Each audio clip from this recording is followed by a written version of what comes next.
So let's get some vocabulary first. What is a solution?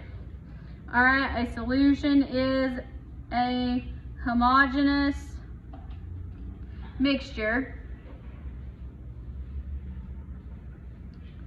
So that means it's two or more substances and they are not chemically combined. So this would be like salt dissolved in water, nitrogen and oxygen mixed in the air.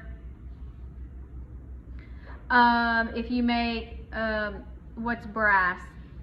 Copper and zinc. Copper and zinc are mixed together to make brass.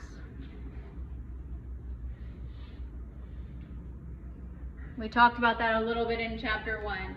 Now, what are we going to do with this? The solvent, this is important, is going to be the major component. Almost exclusively, we will be dealing with liquids here. The solvent, virtually, unless we tell you differently, is going to be water. The solvent will be water. You might see it written in some texts as aqueous solution. That means dissolved in water. All these mean the same thing. Water is the solvent, unless I tell you differently. The solute is going to be the minor component. So this is what gets dissolved. That's going to change. That's usually going to be given as some solid. So like salt or an acid, something like that. Now, when we have a solid, we refer to it by its mass, grams, kilograms, and such. When we deal with solutions, we're going to talk about a concept called molarity. Now, molarity has mole in it. Hey, do we know how to get moles? Yes. Okay. Molarity, this is going to be our first introduction to a truly derived unit. So bear with me here. Molarity is represented as a capital M. That's how it's going to be given to you in the problem. What it means is the moles of the solute, so the minor component, in moles per liter, so liter of total solution. So you have to know what you're dealing with, different components of a solution.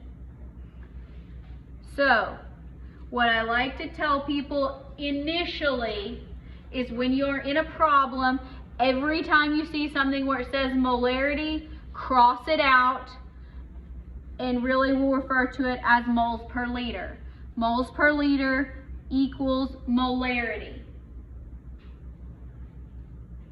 And I am totally fine with when it asks you, like in this example, to calculate the molarity. If you leave it in moles per liter, A-okay. If you want to write it as a capital M, totally fine. So here you have to keep track of your units, what's going to be on the top and what's going to be on the bottom. We already know how to get moles, right? Yes, good. We're going to keep that. So let's try a couple of these. We'll be coming back to it, don't worry. We're going to dissolve 25.5 grams potassium bromide in enough water to make this many liters of solution. What is the molarity? Okay, so we know when we have molarity, we want our final units to be moles over liters. So here we are given, and when you're doing these, you might get them upside down a couple of times. It's going to be okay. Just rewrite it, put it in the calculator, it'll be okay.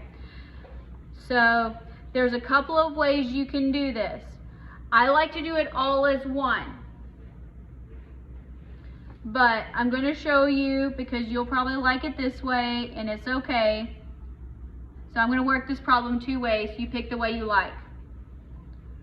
We need moles of our solute. So that's going to be, what's our solute here? The solute, the minor component. Which one is that? Yes, KBr. All right, so we need moles of that. We don't have moles of it yet. So, but we do have 25.5 grams. Can we get to moles? Yes, we can. All right. Let's figure out how many we have. Running behind here. All right. So 79.9 plus 39.1. I'm going to go with 119.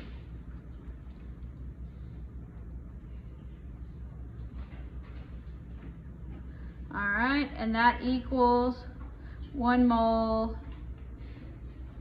KBr.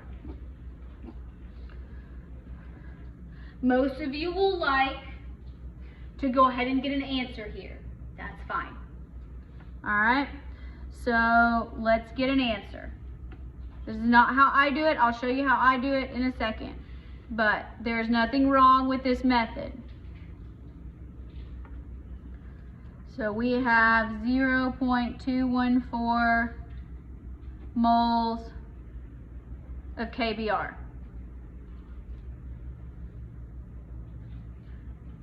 Next, our units for molarity are moles over liters.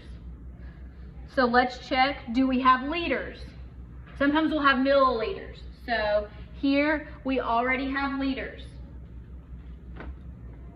So let's just make a little ratio. I'm going to kind of do it over here and say 0.214 moles of solute per 1.75 liters of solution. That's fine, you don't have to put solution there. And when you have moles over liters, you know that's going to be molarity. So you can take that, I'm just going to divide it by 1.75. So I got 0.122. 0.122, you can leave it as moles over liters, or you can write it as 0.122 capital M. And when you see capital M, you want to, in your head when you're saying it out loud, that would be molar. So this would be 0.122 molar solution. Now, I do this all in one step. So if you like to do it moles and then confirm you're in liters and convert to liters and then do your calculation, fine. I learned to do this all in one step, so mine's gonna look like this. I'm just gonna smush them all together. 19 grams KBr, 1 mole KBr.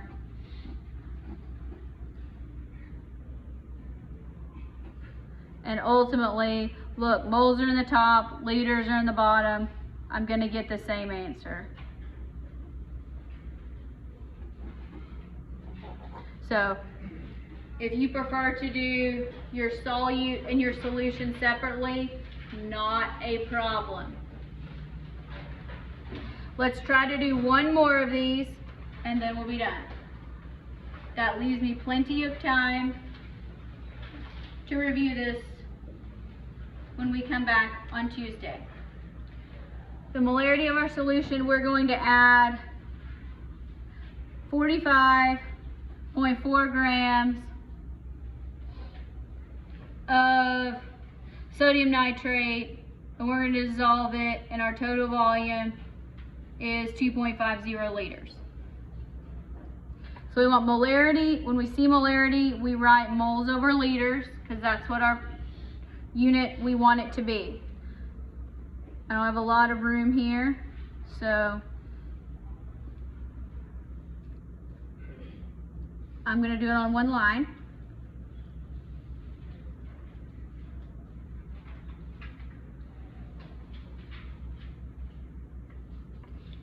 Some people, and it's okay, will go ahead and put the liters in the bottom at the beginning. Totally fine, as long as the liters show up in the denominator somewhere. Order doesn't matter here. All right, let's calculate a molar mass. 23, 14.01, 16 times 3. 85.01.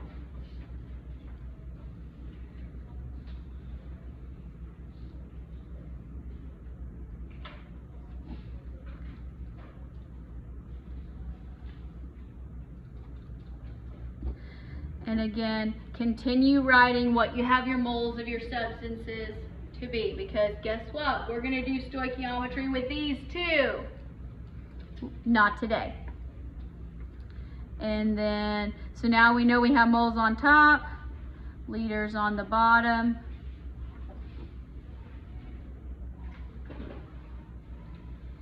So we're going to get